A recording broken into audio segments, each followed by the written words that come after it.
की तरफ से जो 3 मांगे इनकी प्रमुखता से थी कि जिस पक्ष के द्वारा ससुराल पक्ष के द्वारा और जिनके घर से कविता लापता हुई है उनका पॉलीग्राफ टेस्ट हो, उनका नार्को टेस्ट हो और ये केस जो है CBCID को ट्रांसफर हो। ये 3 मांगे पीड़ित परिवार की तरफ से यहाँ पर की गई थी और उसके निमित्त कल 11 तारीख को विशाल प्रदर्शन का कार्यक्रम था और उस आश्वासन के बाद, कप्तान साहब के आश्वासन के बाद ये जो धरना प्रदर्शन है ये अगले 45 दिन के लिए यहाँ पर संघर्ष समिति के द्वारा स्थगित किया गया है और यदि 45 दिन के बाद भी इस पर कार्रवाई नहीं होती है, CBCID का गठन नहीं होता है और जांच कर्तव्य नहीं हो पा सकती है, तो पुनः 45 दिन के बाद फिर यहाँ पर जो है प्रदर्शन होगा और आमरण अनशन होगा।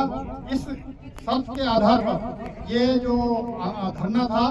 इसको अगले 45 दिन के लिए स्थगित किया गया है और मैं यहाँ पर उन सभी संगठनों से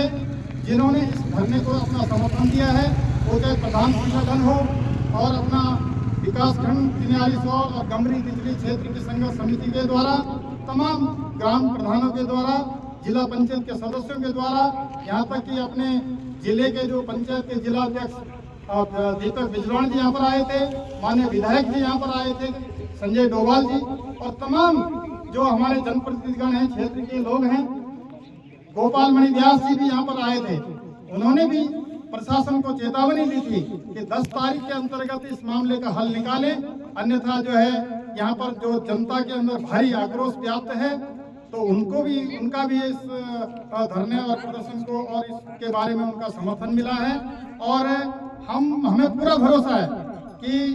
अपने कप्तान साहब के द्वारा जो जिस आश्वासन पर ये धरना स्थगित किया जा रहा है, मुझे पूरा विश्वास है कि उनके द्वारा निश्चित रूप से CBCID को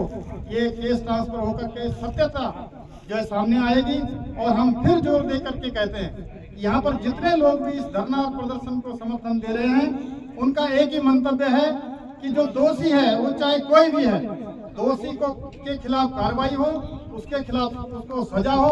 और पीड़ित परिवार को न्याय मिले। इन्हीं शब्दों के साथ पुनः हमें उन सब लोगों का जिन्होंने यहाँ पर अपना समर्थन दिया है उनका धन्यवाद करना चाहता हूँ। हमारे बीच में अपने जो जिनकी लड़की थी गिरधर जिया जी हमारे हैं, उनको भी मैं मतलब सांत्वना देना चाहता हूँ कि विश्वास रखिए प्रशासन पर और निश्चित रूप से हमें पूरा विश्वास है कि यहाँ पर हमें न्याय मिलेगा। और मैं विशेषकर थाना जो अपना धरासू है उनके जो SO साहब हैं दिनेश कुमार जी, उनका मैं आभार व्यक्त करना चाहता हूँ कि उन्होंने अपनी तरफ से जितना हो सकता था बहुत बढ़िया तरीके से जो खोज की। ठीक है नहीं मिल पाई, आगे हमें विश्वास है कि उन्हीं के द्वारा